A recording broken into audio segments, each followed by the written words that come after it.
Hello guys, welcome to another one of my Skyforge videos. We're going into the Tarlen Aquifer.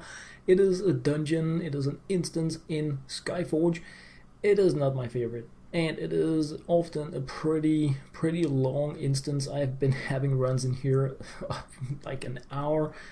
When it works, I think you can do it in 20 minutes depending on god modes and stuff like that, but I have no idea. You guys can see in the video duration how long this run here has been. This is a Gorgonide dungeon, meaning that the enemies we're going to be facing are Gorgonides, and just checking out the prestige value on the group because it gives me an idea about, do I want to go god mode? Does this look like a group where people have gained the bastion abilities that I feel like they should be having in order to be doing this dungeon? So a lot of sneaky things that you can read out based on the prestige value of players, not just what types of items do they have, but also have they even progressed far enough to get loads of different abilities in the game. Not that I have it all yet, not at all. I'm like not there. I've been playing for a month and I feel I've progressed quite a bit, but there is a long way to go, even for somebody that has been playing the game crazy every day for almost a month. But that is besides the point. I kind of looked at the group setup and decided I'm not gonna go divine form here. Reason being, I'm not going to be able to. We are not going to be able to do this as a quick run, is what like my gut is telling me. So either we're gonna be wiping early and this video is never going to be published. Ooh, we have phantoms. We have the 3 small phantoms.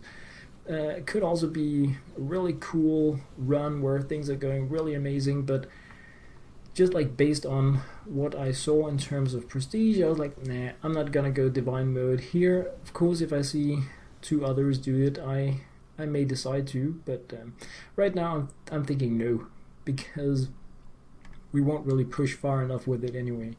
So what are we going to be doing in here? Well, it really depends on how the others want to play it. I'm just here for the run. I'm here to hopefully get some gear upgrades because I got a new generation of equipment available for me, so I hope that by doing a few instance runs I'm going to be swapping out my equipment with things that are in the range of 10x multipliers instead of, I think like I have 6 or something like that on most of my equipment right now.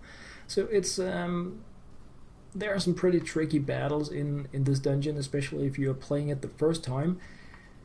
You have assassins, you have some hypno things, you have snakes, you have hydras coming up from the ground, like really cool battles in here, but it is all else equal. I haven't played here 10 times yet, but based on, I don't know, the amount of dungeon runs I've been having in here, it does take quite a bit longer than most of the other runs. Not like ISA, which is like, wow, so long, but it's still one of the dungeons that you don't want to start this if you don't have like an hour, because you never really know how things are going to be going, how the team is going to be playing together. Perhaps somebody's going to be leaving and you're going to be waiting for that last spot. Or so like I don't start out this dungeon unless I have at least an hour to play, and I hope we're not going to be spending an hour, but if it's going to be an hour, then it's going to be that, because I really want to push it a little bit forward with my equipment, and this is the place to do it for at least one of my equipment spots. There are some like side missions that we can choose to complete here: destroy explosive devices and destroy these hypno generators, and for me personally, I have no need to do either of them. They are super crazy cool and amazing to do if you have the dungeon as part of an operation priority, because doing a dungeon and completing all the side missions, if it is an operation priority, will give you a huge amount of these operation points that will allow you to rank higher on that daily operation and have a chance to get these Argents, being the premium currency of the game. But if you're just doing it for the gear, for chilling, having fun, then there is really no point in doing it. I feel so anyway. Some of these instances have equipment that you can get, like skins, that don't really give you any power as such, but where if you complete them with all the side missions, you get a new skin for your character, and if you already have it, I do believe you will be getting another skin color, and it's okay. I mean, it's better it's better than nothing, but all else equal, not worth the additional amount of time you need to do in order to complete these missions, because it's like, if you trailblaze through here and you skip all the hypno generators things, you just like aim for the bosses, it is of course much faster than trying to clear out all the different camps and finding the explosives, taking those down and all that stuff. But if that's how the team is going to be doing it, I'm just going to be tagging along, trying to deal as much damage as I can in the process, because that's what I'm here for. I'm DPS. So even though still loads of stuff to learn, I am slowly but surely getting to like learn the gunner a little bit more every single day, because it is the class I play mainly. I started out playing the Cryomancer from the point where I got the game pretty much all the way to Divine Form, really, and ever since that I've been playing the gunner mainly, and a little bit of Alchemist. And once I'm done familiarizing myself with the gunner completely, I'm definitely going to be jumping more on the Alchemist, because it's one of those classes you always want to have an Alchemist really in your group. They have healing options, they have some pretty cool support options that, yeah, they're just always welcome. That's really how I think about it anyway. So standing here from a distance, ganking stuff out, and failing completely with my area, and I should have been closer. Like, it is one of the things that I really need to put a little bit more time into in terms of the gunner. It is determining the distance I want to be at when I use some of my abilities, including really my ultimate ability, because even though I target something far away, the ultimate ability is going to be like right in front of me, and I tend to forget that when I use it, so sometimes I just completely blow it and don't really use it when I should. And that's just how amazing I am. So we all help out the way we can in teams. Not enough resource. Well, it's okay. I can see if I can have a sip of my coffee. Like that. Alright. Right on. So these Gorgonides, some of them have beep loads of health, and sometimes you're going to be having snake followers coming in, helping out in the battle, not us, unfortunately. And then if you get the phantoms on top of it, it can get really messy in here. It is not like the most messy instance I've been in. Icy, I think it is like really crazy. I think we spent almost 3 hours in an icy dungeon, was it yesterday? Just completely crazy. The game was like, the map was buggy, we had to scan areas and they didn't work, and it was, you don't need to do any stuff like this in this year. It's pretty much just like walk from A to B, kill things in between, and then you're gonna make it. And I like when the dungeons don't have, oh, we have the secretary. Alright, well, it's gonna die as well. I actually like the most when the dungeons are designed to be this way, where you just need to go from A to B and take out the things in between. I mean, it's super cool if there aren't game mechanics related to the battles, but when you need to scan an area or you need to explode part of a mountainside to clear a path, and then suddenly you're in combat and you can't do things and you don't really know what minion somewhere is keeping you in combat. So there are a few things like that that are slightly buggy still in Skyforge, but it's okay. But like in the map like Icy, and at some point I'm probably going to be making a video in Icy as well, but I think it's going to be a pure Pantheon run if we do that at some point, because yeah, it's a lot more fun if you play it with others that really know how to play it well, and not completely random pickup groups, is my experience. I've had some horrible Icy runs, not just one. Alright, so trash mobs leading out of this first part of the cave area, and I mean, we've been taking out a hypno generator, and I'm thinking that is because we have somebody in the group that wants to complete these missions. So I don't think, yeah, we'll find out. I mean, the hypno generators are pretty much along the path towards the boss. Finding the explosives could be a bit more difficult. Sometimes they hide like the caches in the games, and you really need to snoop around in a huge map trying to find this little thing, killing loads of trash, and generally groups don't want to do this, but I think when I joined this group here, I just did plus any. Like, I'm good for anything. I just want to be playing a dungeon, and we came here, and it's because I need to replace pretty much all my equipment, so I didn't really care where we were going to be playing as long as it was somewhere that I could get an improvement, and all dungeons give me improvements right now, so because of that, it doesn't really matter where we go. Oh no, it does not. Oh, so there we have a hypnotist. Oh yeah, get those down. There's a huge difference playing like in the different groups I've been playing in Skyforge so far. Like, some are really tank target something, you assist on that. Some really like to clear ads first, and others just go completely random, and like most of the time there is very little communication really.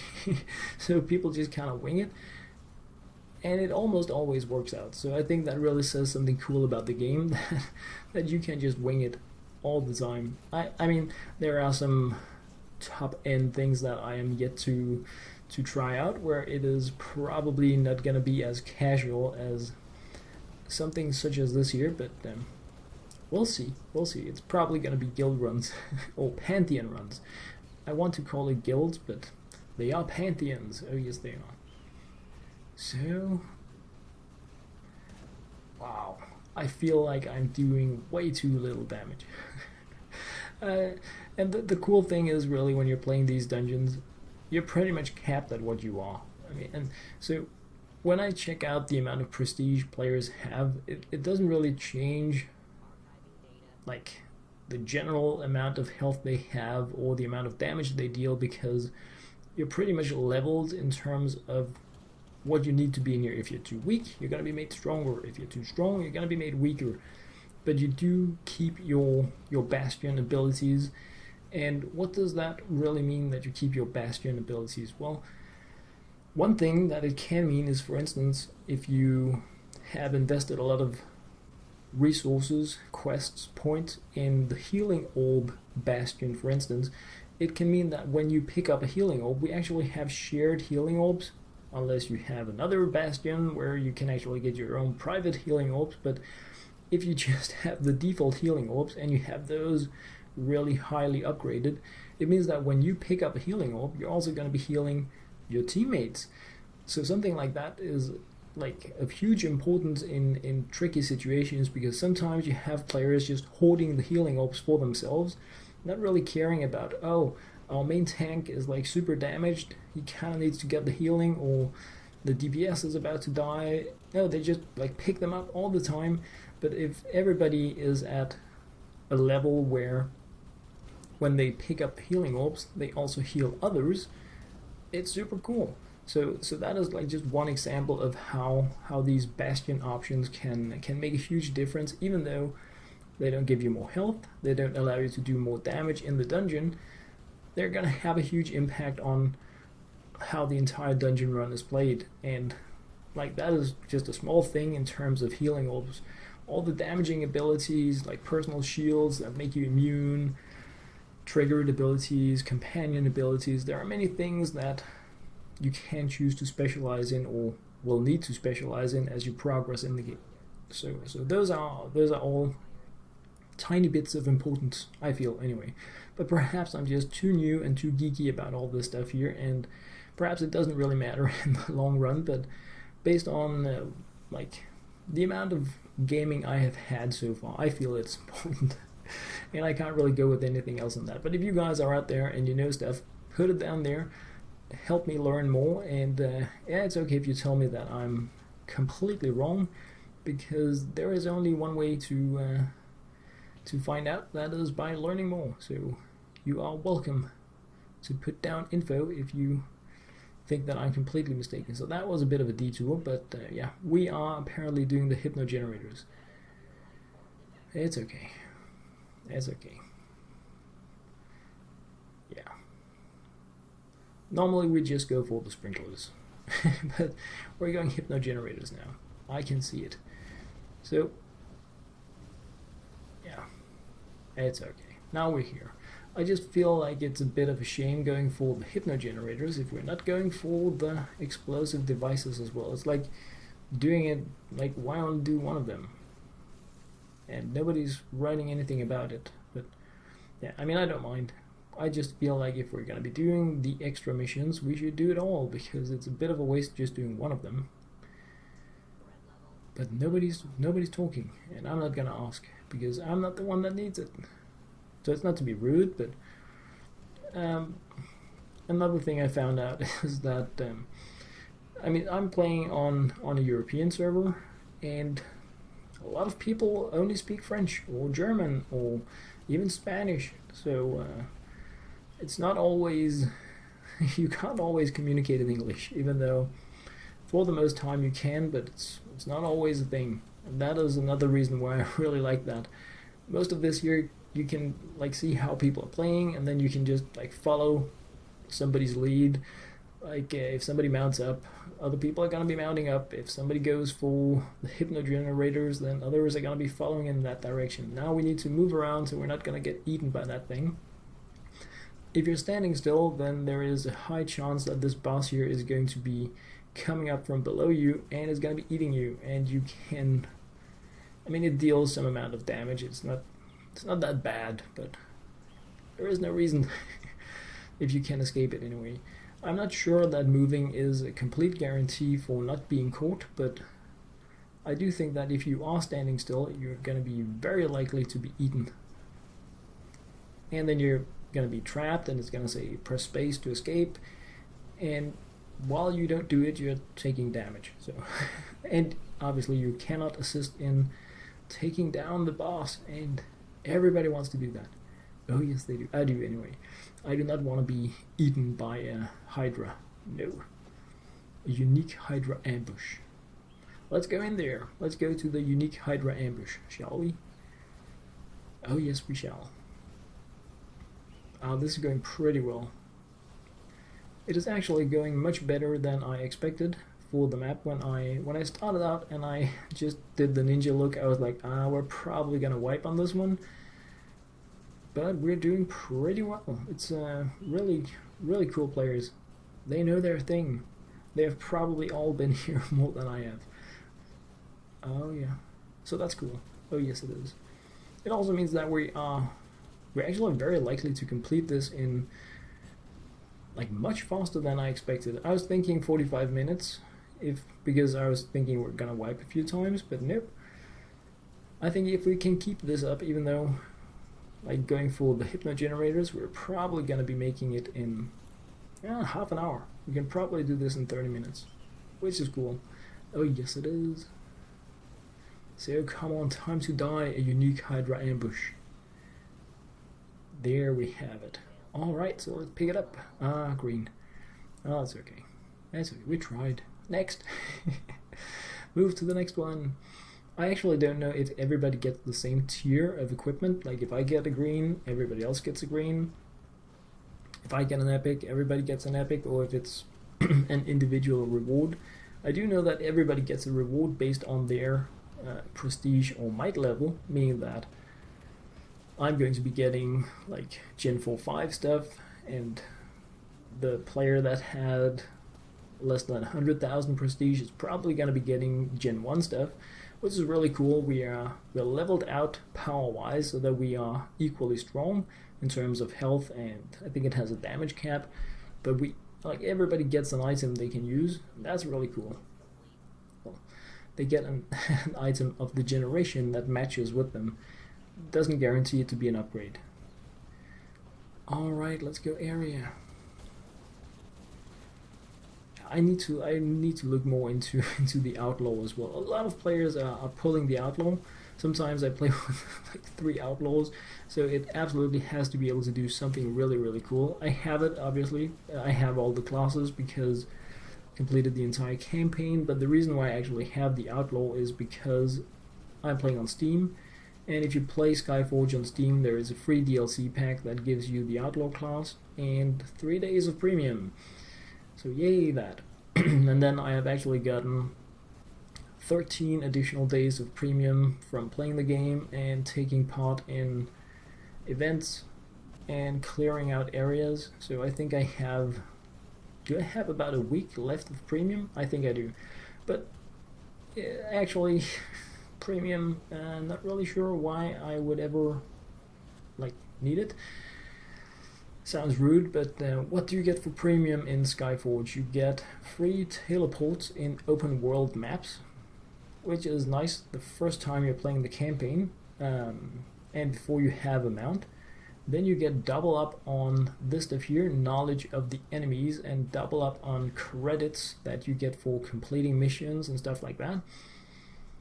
That's also nice, only I think I'm closing in on having 10 million, and I already donated 2.5 million or something to the Pantheon, because apparently the Pantheon can actually use these credits, because I really can't. I can use a few 100,000 every day on like investing it in my cathedral that will then attract additional followers and in that give me more might. But I rarely gain... That came out wrong. I rarely spend more than a fraction of what I earn. But then again, I play quite a bit right now. Perhaps when I look back in a month and I've like gotten the worst hype of the game past me and I'm not playing the game as much, I will be really happy to have stashed up a few millions. And we'll see. We'll see. I think I'm going to be earning more and more as I complete levels on higher and higher difficulties. I actually haven't looked into that because credits haven't really been a thing for me. I've been premium for more than a week and saved up almost 10 million, so I haven't thought about it, but now I am, and I'm thinking perhaps I should be stashing a little bit more up, because I know my premium is going to expire, and I know that I'm not going to buy premium, because it doesn't really give you, it's not like it gives you better loot, or it only really gives you additional of these resources that I right now have way too many of, and if the game continues event-wise the way it has done right now, it means that I'm going to be able to earn premium every time there is an event. So if I'm going to, and these are like the worst prizes that you can get, the first ones you get are like the currencies and premium, and then you get the interesting stuff if you get further than that. And so if I can get like free premium half of the time just by playing, well, I think that's gonna be more than enough for me, because no extra bonus. But there could be things that I haven't really seen yet. I love this laser, so amazing, absolutely great. Oh yes it is. So I need to find a target. Not entirely sure what I should hit, but let's just get that one out of the way. Alright, so we're actually moving pretty nicely in on the end. I do think we only have the end boss, the commander, left.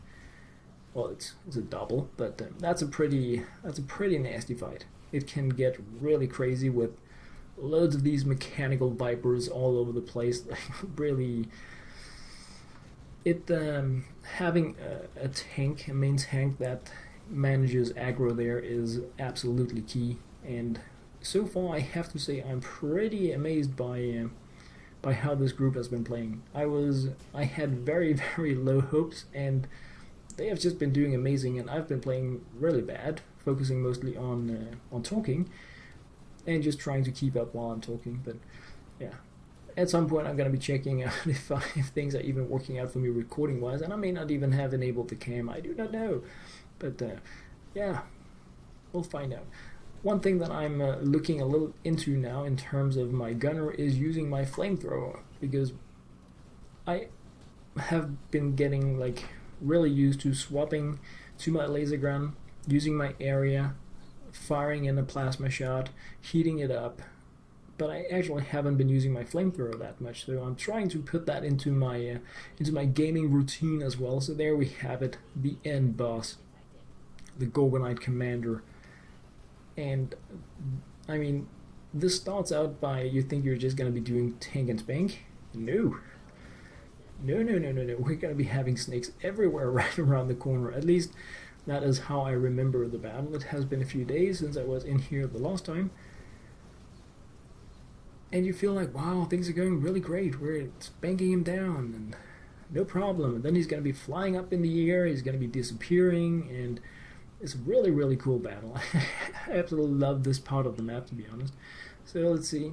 And you can't really trap him that well because he tends to fly upwards and just disappear. So before he goes into that phase, so there we have it already. Flying up, coming down, chasing people, and you don't want to get in his way. You do not want to get in his way when he's doing the spin around thing there. And he throws mines, which is really rude. They don't damage that much, but when you combine that with loads of snakes and somebody going crazy kamikaze style on his weirdo copter with flamey blades in front of it, this is like so messy, and I love it. I absolutely love it. There are so many things to keep track of. Wow, that was close. But that is what really makes this part, I mean, so far I feel like this dungeon is pretty boring, and then you get to the end and it's super amazing. So this is where it all happens. So messy. Look at that. I mean, if we had a bad tank here, I would be toast completely. I'm shielding up and running away because, wow, but we have an amazing tank. Even though he does not have much life left. Oh, she. I do not know. Crazy. Oh, no, run, Forrest. And so I'm trying to keep my target, but whenever he disappears, flies away, it actually gets removed from your target. And I'm just jumping around here with the Iana sword because I have it and I figured I should use it for something. Alright. Yeah. This is pretty tricky. Alright, let's just get him down. 12 health bars left, and he's super hard to target. Super hard to target, but there are things I need to learn in terms of targeting, I guess, still in the game. I mean, you can tap to swap between targets, which, no, we have a secretor as well now. But tapping right here between targets is not really that cool because sometimes the main boss disappears, then he comes back, and that's really not that efficient. So it's easier if you can actually maneuver to a place where you can point on him and then lock on him for like the amount of time where he is still in the map, and he's gonna fly away and you need to do it again. I love this battle. Super. Look at all those snakes. Bombs away. Alright, so he is halfway down, and our tank is a bit more than that, but full shield. So I hope he's gonna be finding himself a healing orb. And away he goes. Oh! Oh boy, our tank is so down. Take the healing up, dude. Right on. Good. So like, if somebody else had taken that, we would have been done. If somebody decided, hey, I'm a little damaged, I'm gonna grab that healing orb, it would have been game over for us. Then we would have had to restart, really, because I don't think any of... I mean, we're all playing DPS classes, so we just don't have what it takes to stand against that type of damage. But our tank does. That was really cool. Alright, so we are almost at 25% health on him. That was cool. So I think the rest of the battle is going to be pretty tank and spank. Our tank is up and running, and he's going down. I do not think there are additional phases, so now it is just getting him... Oh yeah, okay, that was noobish. But... And he has healing orbs behind him, so yeah, absolutely amazing. This is a win. This was pretty cool. I had so low hopes for this round here with this group, and they just took it to the park. Super amazing. This was a great run. This was a great run. Not as long as I expected, and very well played. So yeah, I'm the one that should be... I'm apologizing to every one of you guys. You played amazing, and we got a gear, so super cool. Anyway guys, that was pretty much what I had to share in this run here. Let's just see, we got an upgrade, super. What are we getting? 1092, that was cool, really amazing. That was what I had to share in this video, guys. As always, thank you very much for watching. Be sure to leave any thoughts, comments, and suggestions down below. As always, thank you very much for watching.